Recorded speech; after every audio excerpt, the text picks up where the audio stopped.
teman-teman remaja pemuda GKI Camar. Balik lagi di Kebaktian Remaja Pemuda GKI Camar. Sebelum kita memulai kebaktian, aku mau nanya dulu nih teman-teman. Gimana sih kabar kalian? Pasti baik-baik kan semuanya? Di masa pandemi ini, kita jangan sering keluar-keluar rumah ya teman-teman. Soalnya nggak baik buat kesehatan. Oh iya, kalau dari luar rumah jangan lupa cuci tangan. Oh iya, sama kalau mau megang makanan, itu juga cuci tangan ya teman-teman. Nah, teman-teman kalau keluar juga harus pakai masker. Oke, teman-teman, aku mau nanya. Kira-kira hari ini temanya apa sih ya teman-teman? Ya, temanya adalah bersahabat dengan kegagalan. Kira-kira apa ya isi tema dalam ini? Oke, untuk dari itu, nanti akan disampaikan oleh Pendeta Charlie Des. Sebagai lagu pembuka, mari kita mengangkat satu pujian, yaitu Allah itu baik.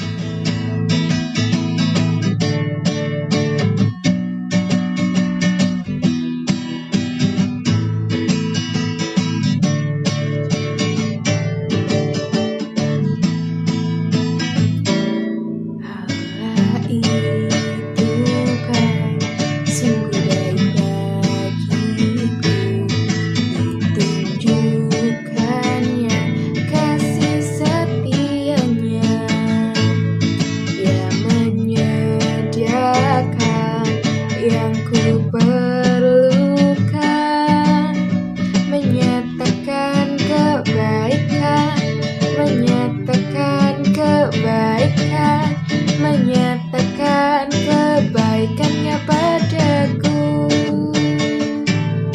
kasih setianya tak pernah berubah, dulu, sekarang, dan selamanya.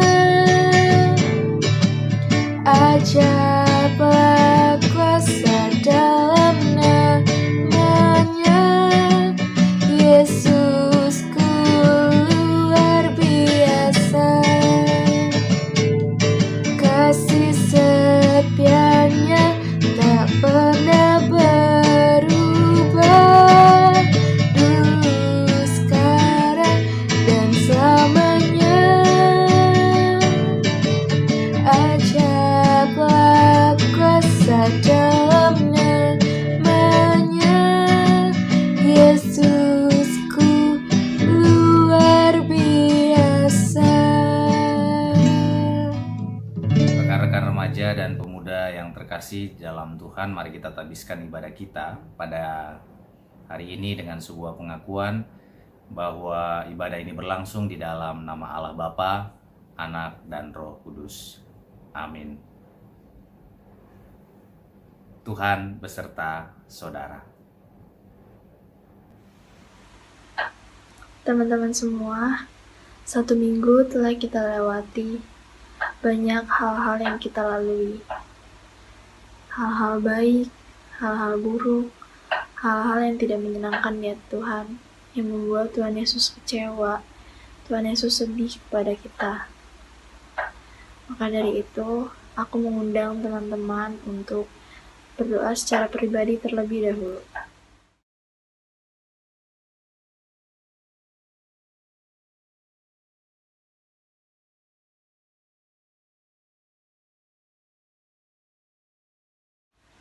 Selamat pagi Tuhan Yesus. Terima kasih Tuhan atas berkat-Mu pada hari ini Tuhan. Tuhan, ampunilah segala dosa kami Tuhan. Dosa yang disengaja maupun tidak disengaja Tuhan. Yang mengecewakan hati-Mu, yang membuat hati-Mu sedih. Dan teman-teman yang di sekeliling kita atau orang-orang yang di sekeliling kita membuat menjadi sedih, menjadi kecewa pada kita Tuhan. Ampunilah segala dosa-dosa kami Tuhan. Terima kasih Tuhan Yesus, dalam nama Tuhan Yesus kami berdoa dan mengucap syukur. Haleluya, amin. Sebagai lagu pengakuan dosa, mari kita mengangkat satu pujian, seperti Bapa sayang anaknya.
Setelah kita mengakui dosa-dosa kita, mari kita bersalam damai kepada orang-orang yang ada di sekeliling kalian. Kepada orang tua, kakak, adik, atau teman-teman yang ada di sekeliling kalian dengan cara seperti ini, ataupun seperti ini. Salam damai teman-teman semua.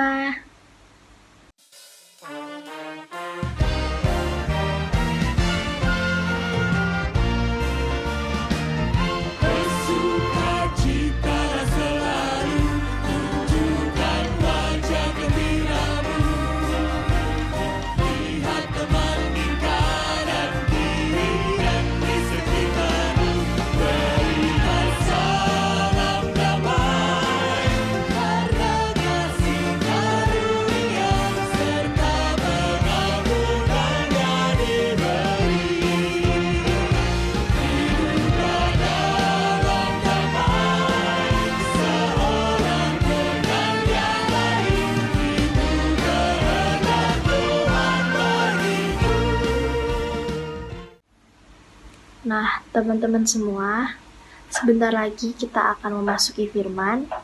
Mari kita menyiapkan hati kita untuk datang kepada Tuhan, untuk mendengarkan firman Tuhan. Hari ini bertema bersahabat dengan kegagalan yang dibawakan oleh pendeta Charlie Dus. Untuk itu, aku mengundang teman-teman semua untuk mengangkat satu pujian seperti rusa rindu sungaimu.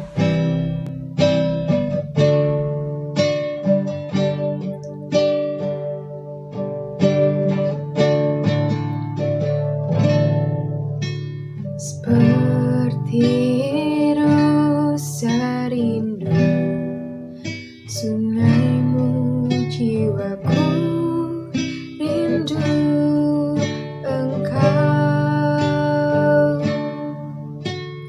Kau Tuhan hasrat hatiku, ku rindu menyembahmu.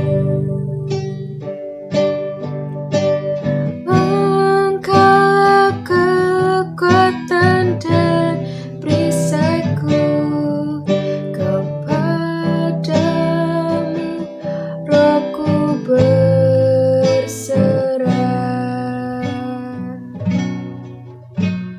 Kau Tuhan hasrat hatiku, ku rindu menyembahmu.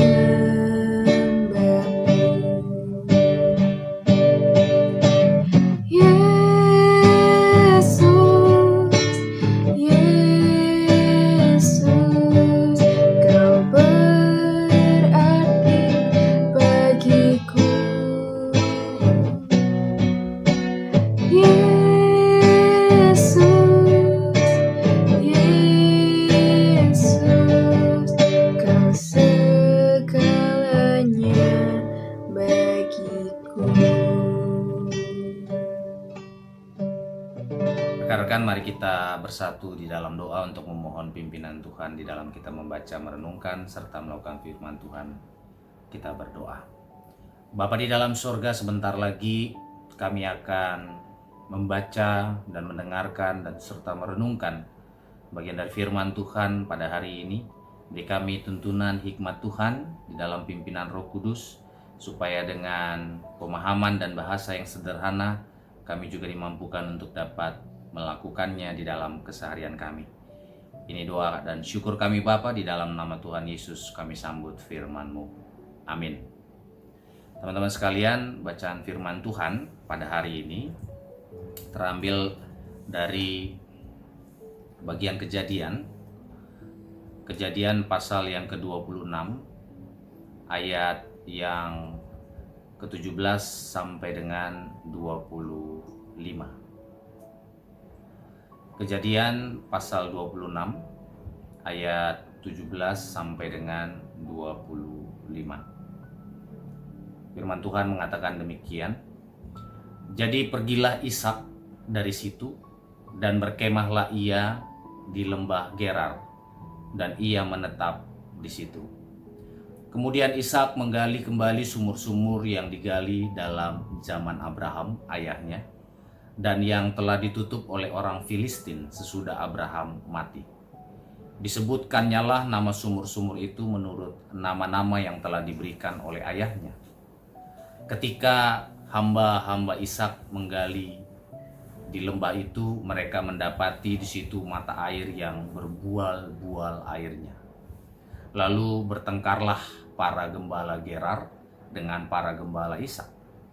Kata mereka, "Air ini kepunyaan kami." Dan Ishak menamai sumur itu Esek, karena mereka bertengkar dengan dia di sana.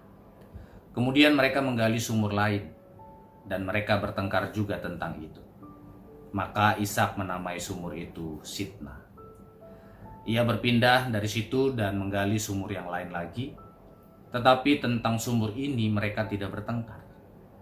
Sumur ini dinamai Rehobot, dan ia berkata, "Sekarang Tuhan telah memberikan kelonggaran kepada kita, sehingga kita dapat beranak cucu di negeri ini." Dari situ ia pergi ke Beersheba. Lalu pada malam itu Tuhan menampakkan diri kepadanya serta berfirman, "Akulah Allah ayahmu Abraham. Janganlah takut, sebab aku menyertai engkau. Aku akan memberkati engkau dan membuat banyak keturunanmu karena Abraham, hambaku itu." Sesudah itu Ishak mendirikan mezbah di situ dan memanggil nama Tuhan. Ia memasang kemahnya di situ, lalu hamba-hambanya menggali sumur di situ. Sedemikian pembacaan firman Tuhan. Yang berbahagia adalah setiap kita yang membaca, merenungkan, serta melakukan firman Tuhan dalam kehidupan kita sehari-hari. Terpuji nama Tuhan. Salam sehat buat teman-teman remaja dan pemuda. Tema kita hari ini adalah bersahabat dengan kegagalan. Ini sebuah tema yang sangat identik dengan kehidupan anak-anak muda ya. Jadi setidaknya ini memberikan satu semangat nantinya buat teman-teman kita semua di dalam kita melihat dan memahami tentang tema ini. Teman-teman sekalian, ada istilah gagal sebelum sukses. Nah, ini adalah sebuah proses perjuangan hidup sebenarnya, kalau kita mau pahami dengan baik ya teman-teman. Gagal sebelum sukses, kalau dikatakan sebuah proses perjuangan hidup, hal ini memberikan satu pemahaman bagaimana kita menyikapi kegagalan dengan bijaksana, bukan dengan emosional, ya, emosional yang terus-menerus mempengaruhi kita sehingga kita akhirnya tidak punya pikiran yang matang untuk dapat memutuskan atau bereaksi terhadap kegagalan itu. Ya, jadi hari ini kita belajar bagaimana menyikapi kegagalan dengan bijaksana, bukan dengan emosional belaka atau pikiran sempit semata. Nah, teman-teman sekalian pasti tahu dengan sosok Bill Gates ya. Sebelum sukses dengan Microsoft, dia pun pernah merasakan kegagalan. Gates yang berasal dari keluarga kelas menengah ini mencoba memulai bisnisnya dengan bekerja sama dengan Paul Gilbert dan Paul Allen. Mereka menciptakan Trough Data, sebuah mesin memproses data. Nah teman-teman, perusahaan pertama yang ia bentuk ini kemudian cukup berjalan dengan baik. Dan boleh dikatakan bisa mendapatkan pendapatan. Namun ketika mereka mencoba untuk mempresentasikan mesin pemroses data itu kepada settle country, mesin tersebut mengalami kerusakan. Wah, betapa stres dan menyedihkan ya. Nah dari sini Bill Gates tidak pernah menyerah.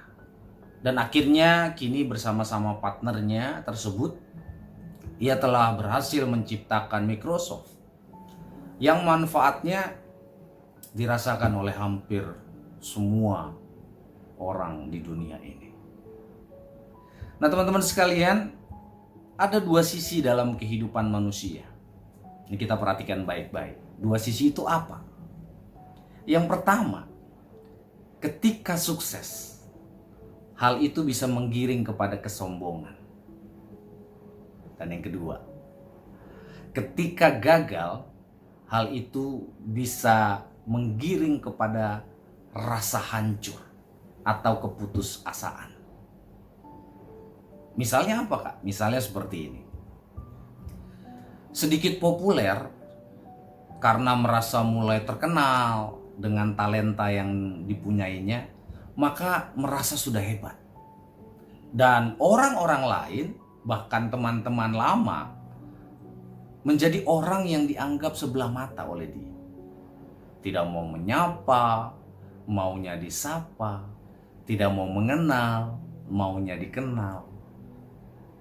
Kemudian sifat-sifat baik berubah menjadi buruk oleh karena sudah mulai sukses. Seolah-olah mengatakan, "Hey, dunia kita sudah berbeda." Nah, teman-teman, inilah yang disebut ketika kesuksesan seringkali menggiring kita kepada kesombongan. Atau sebaliknya, teman-teman.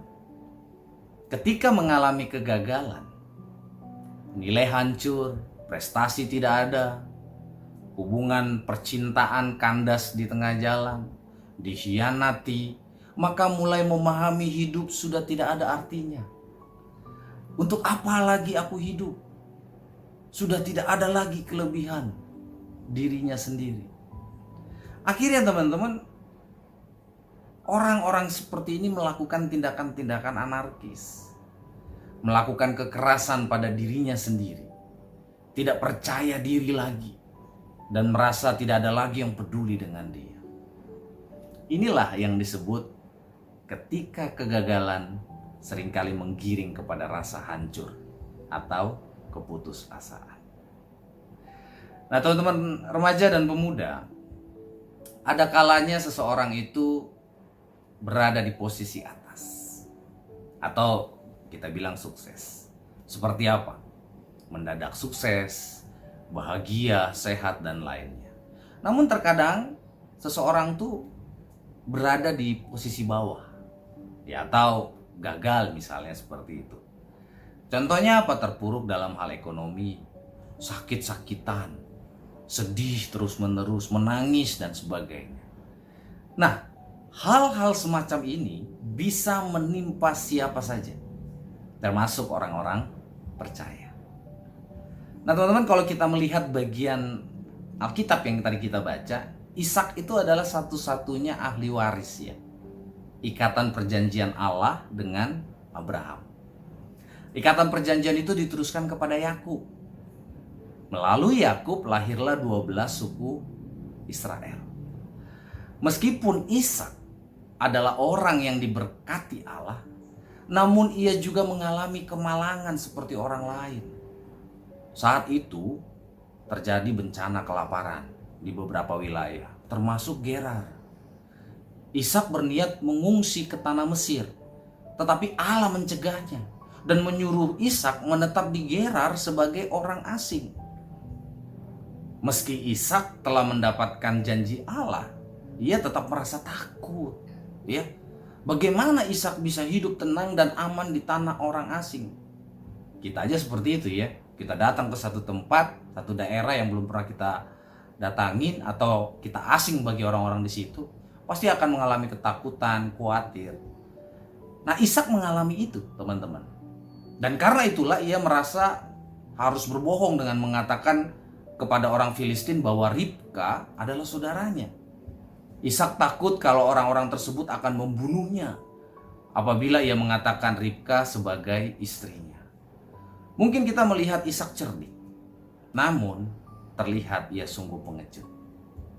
Bukan perkara mudah untuk tinggal sebagai orang asing, namun Ishak memilih taat kepada Tuhan. Ia datang menghadap Abimelek, raja orang Filistin di Gerar, dan minta izin untuk tinggal di sana. Nah, kalau kita melihat Alkitab mencatat bahwa ayah Ishak, Abraham, juga pernah tinggal di Gerar dan menggali sejumlah sumur di sana. Tapi sudah ditutup oleh orang-orang Filistin. Dan ketika berada di Gerar, Ishak pun menggali kembali sumur-sumur yang telah ditutup itu dan menamainya menurut nama-nama yang telah diberikan oleh Abraham. Seperti Esek, Sitna, Rehobot, dan Sheba. Nah, pada akhirnya Raja Filistin, Abimelek, mengetahui yang sebenarnya. Ternyata reaksi Abimelek di luar prasangka buruk Ishak. Abimelek memberikan perintah agar siapapun yang tidak boleh mengganggu keluarga Ishak. Siapa saja yang mencoba mengganggu akan dikenakan hukuman mati. Teman-teman, bukan itu yang seringkali terjadi. Apa yang kita khawatirkan belum tentu terjadi di dalam kenyataannya, ya kan? Tapi pikiran kita seringkali merajalela ya dengan hal-hal kekhawatiran itu. Nah, teman-teman sekalian, kita bisa memahami di sini bahwa Allah dapat memakai siapapun untuk memelihara dan memberkati umatnya, termasuk pihak yang kita anggap sebagai musuh. Dia mengalami hal-hal yang tidak menyenangkan, hal-hal yang membuat dia semakin takut, khawatir. Tetapi ketika Allah di pihak kita, segala sesuatu yang menjadi ketakutan dan kekhawatiran itu lenyap. Begitu juga ketika kegagalan-kegagalan itu ada di dalam kehidupan kita. Kita pasti mengalami hal-hal seperti itu. Karena kita masih tinggal atau hidup di tengah-tengah dunia yang penuh dengan hal-hal yang negatif, yang buruk.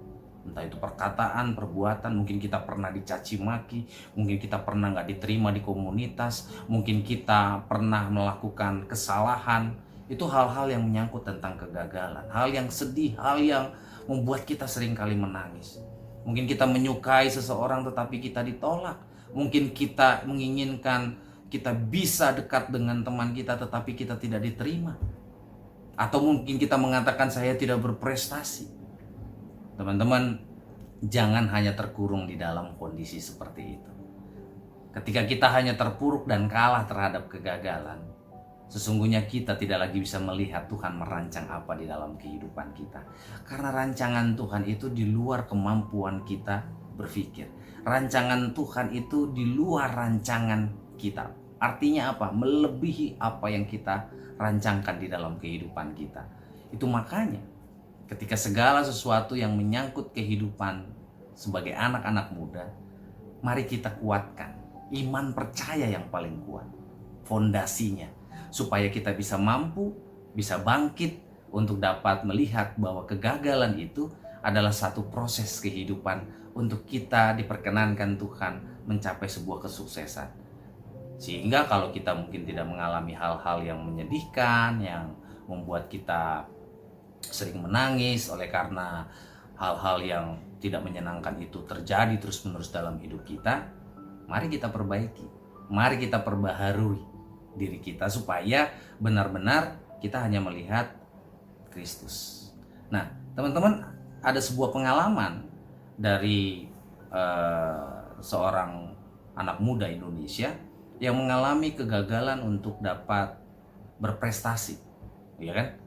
Waktu itu oleh karena dia mengupayakan untuk bisa masuk di dalam sebuah kompetisi nyanyi, tetapi hal itu tidak membuat dia surut. Tapi justru dia bisa bangkit untuk bisa berprestasi di negara lain. Mungkin teman-teman juga tahu ya, Claudia Emmanuel Santoso.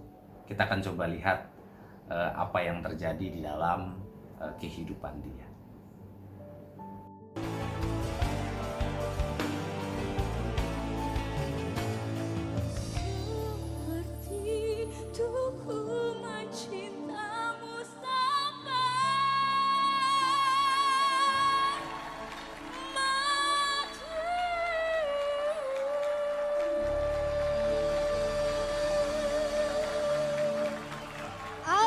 Dan Mama Christine. Cirebon. Tut, Audi, kamu pernah makan es batu? Pernah. Es batu yang keras. Ya. Gimana rasanya? Sakit.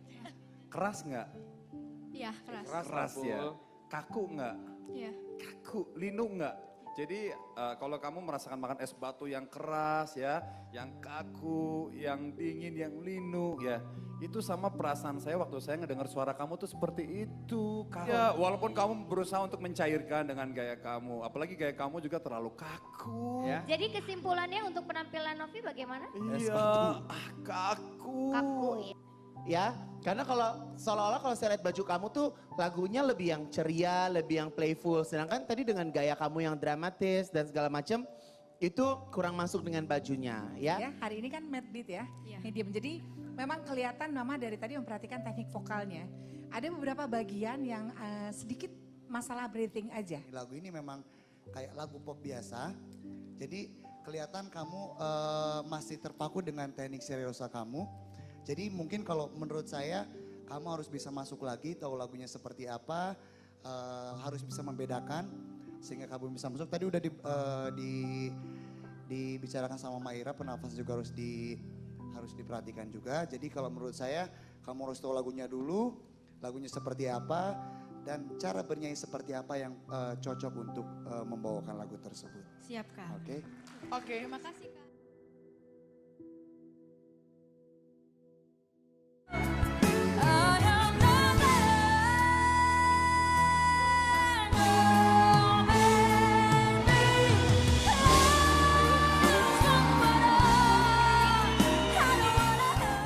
Wer hat diese Staffel gewonnen?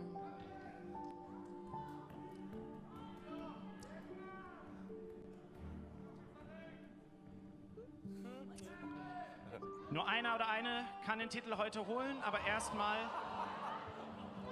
Oh, das ist ein klares Ergebnis. Boah. Wow.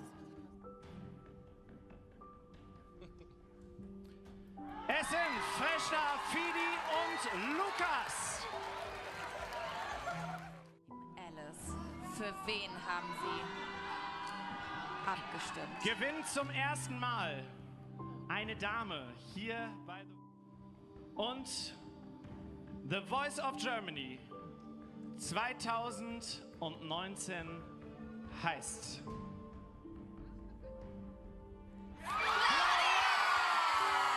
Herzlichen Glückwunsch! Herzlichen Glückwunsch, Claudia Emanuela Santoso! Sie holt das Ding und Alice hat es geschafft. Die erste Frau hat hier gewonnen bei The Voice of Germany. Team Alice. Aber kommt alle noch mal dazu, bitte. Aber natürlich auch großen Dank an Erwin und Ray. Oleh karena itu teman-teman, sepatutnya kita perlu belajar mempercayai dan menyerahkan kepada Allah segala kehidupan kita. Dalam pemeliharaan Tuhan Yesus, segala kekhawatiran dan ketakutan bisa kita transformasikan menjadi berkat. Mungkin saja kita dapat dipakai Allah untuk menjadi jalan berkat yang mendatangkan kebaikan dalam kehidupan sesama. Sekali lagi, jangan khawatir. Oleh karena itu teman-teman, hari ini kita belajar beberapa hal. Ada 3 hal yang Kak Charlie boleh catat. Yang pertama, jangan cepat sombong ketika kita sedang berprestasi atau mengalami kesuksesan. Karena bisa saja kesombongan itu akan menjatuhkan kesuksesan yang kita miliki. Yang kedua, teman-teman, jangan pernah merasa kalah atau gagal terus-menerus ketika kesedihan, air mata, kegagalan dalam hidup kita itu terjadi. Karena kegagalan harus bisa menjadi batu loncatan menuju jalan kesuksesan. Kegagalan untuk meraih kesuksesan, bukan kesuksesan yang menuju kegagalan. Nah, yang ketiga, teman-teman, jangan pernah andalkan diri sendiri, kelebihan dan talenta kita semata, karena hanya Tuhan Yesus yang mengendalikan hidup kita sepenuhnya. Dan jangan pernah ragu atau khawatir tentang masa depan. Yang terpenting, tetap setia di jalan Tuhan. Tuhan Yesus memberkati. Amin. Marilah kita bersama dengan umat Allah di masa lalu, masa kini, dan masa depan, mengingat pada janji baptisan kita, bersama akan mengikrarkan pengakuan iman rasuli. Aku percaya kepada Allah, Bapa yang Maha Kuasa, Khalik langit dan bumi, dan kepada Yesus Kristus, anaknya yang tunggal Tuhan kita, yang dikandung daripada Roh Kudus, lahir dari anak darah Maria, yang menderita sengsara di bawah pemerintahan Pontius Pilatus, disalibkan, mati dan dikuburkan, turun ke dalam kerajaan maut. Pada hari yang ketiga, bangkit pula dari antara orang mati, naik ke sorga, duduk di sebelah kanan Allah, Bapa yang Maha Kuasa, dan akan datang dari sana untuk menghakimi orang yang hidup dan yang mati.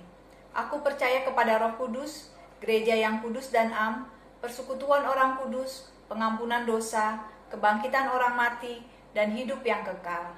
Amin. Rekan-rekan, mari kita bersatu di dalam doa syafaat. Kita berdoa. Bapa di dalam surga, kami sungguh mengucap syukur untuk setiap kebaikan Tuhan yang Tuhan boleh nyatakan di dalam kehidupan kami sebagai anak-anak muda, terutama di dalam setiap tugas tanggung jawab kami.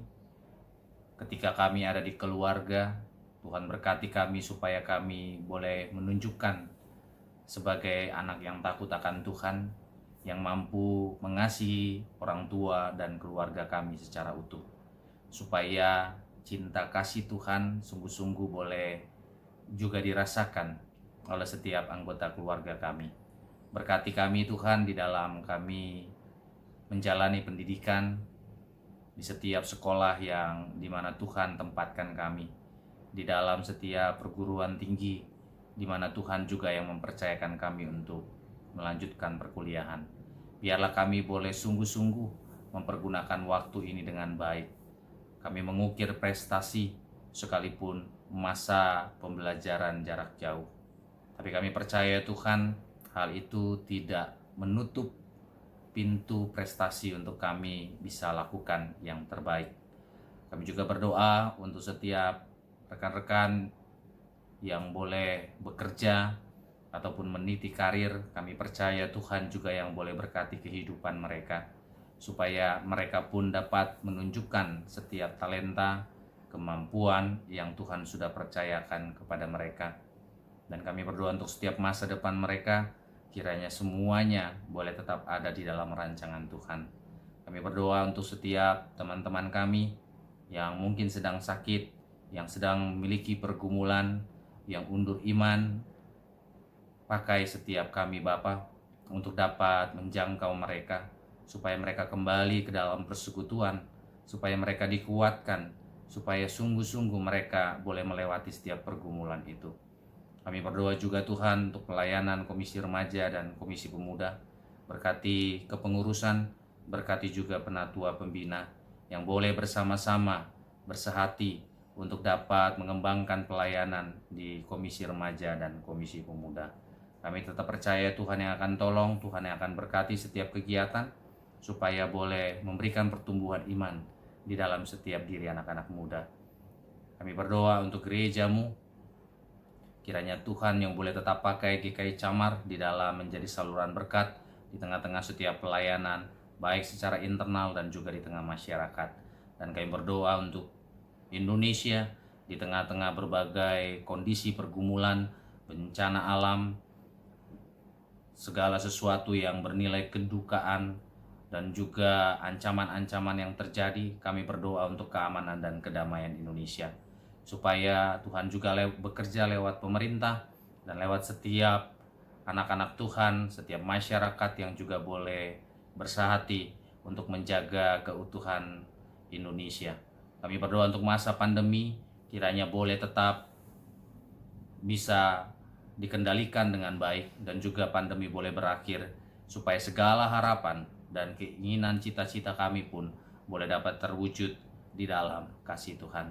Sempurnakan doa kami ini Bapa, di dalam kuasa dan kehendak-Mu, karena kami berdoa hanya di dalam nama Tuhan Yesus Kristus yang telah mengajar kami berdoa bersama.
rekan-rekan remaja dan pemuda yang dikasihi Tuhan, sebagai ungkapan syukur, marilah kita memberikan persembahan kepada Tuhan.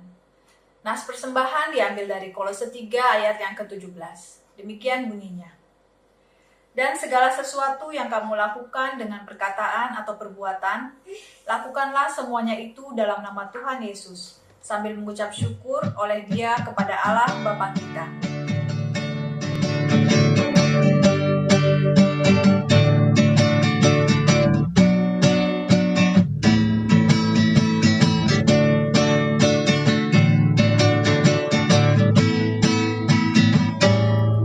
Kasihnya seperti sungai, kasihnya seperti sungai, kasihnya seperti sungai di hatiku,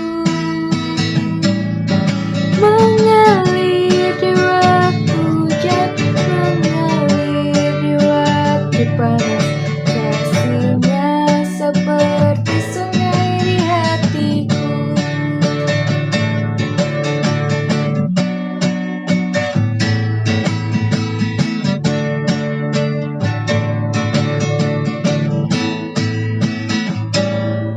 Berkatnya seperti sungai, berkatnya seperti sungai, berkatnya seperti sungai di hatiku, mengalir di waktu hujan, mengalir di waktu panas, berkatnya seperti sungai di hatiku. Rekan remaja dan pemuda, marilah kita bawa persembahan kita di dalam doa. Bapa kami yang di surga, puji dan syukur kami panjatkan kehadirat-Mu oleh karena kasih karunia dan berkat yang boleh kami terima dalam kehidupan kami. Sebagai bukti ungkapan syukur kami kepadamu, saat ini kami telah mengumpulkan persembahan. Kuduskan dan terimalah persembahan kami ini, agar persembahan ini dapat menjadi berkat buat pelayanan-Mu dimanapun persembahan ini diperuntukkan dan dipergunakannya nanti. Dalam nama Tuhan Yesus Kristus kami berdoa dan mengucap syukur. Amin. Halo teman-teman semua, gimana khotbah tadi yang dibawakan oleh pendeta Charlie Deus? Semoga apa yang dikhotbahkan, apa yang difirmankan untuk kita akan menjadi rema dalam hidup kita untuk memperbarui kehidupan kita yang lebih baik lagi. Gak kerasa teman-teman, ibadah kita udah mau selesai. Tapi jangan khawatir, minggu depan masih ada lagi kok teman-teman. Nah, maka dari itu, sebagai lagu pengutusan, aku mengajak teman-teman semua untuk menyanyikan, mengangkat satu pujian dari KJ 340, yaitu Hai Bangkit Bagi Yesus.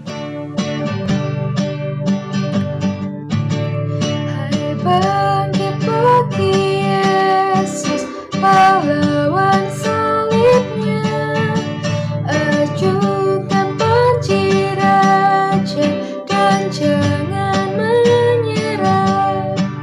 Dengan semakin jaya Tuhanmu ikutlah, sehingga tiap lawan berlutut menyembah.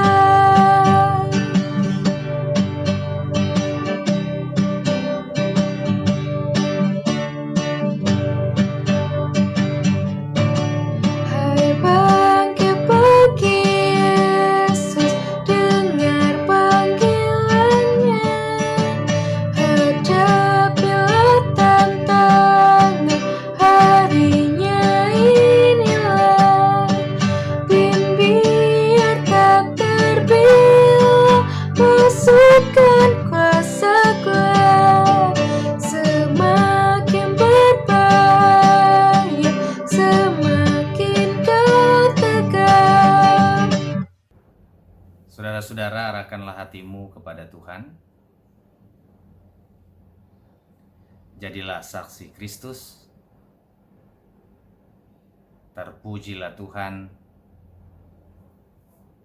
Terimalah berkat dari Tuhan. Kiranya kasih karunia dan damai sejahtera dari Allah Bapa Tuhan kita Yesus Kristus, serta persekutuan dengan Roh Kudus, menyertai kehidupan saudara sekalian dari saat ini sampai selama-lamanya. Amin.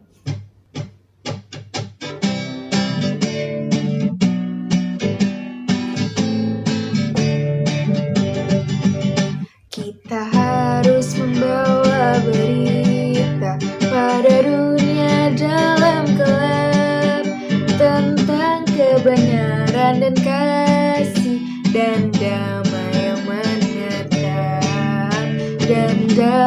yang menetap, karena gelap jadi remang pagi dan remang jadi siang terang. Kuasa Kristus kan nyatalah, ramani dan cemerlang.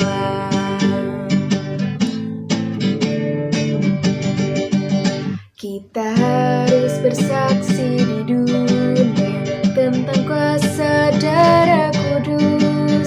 Semoga yang masih saksi terima sang penebus,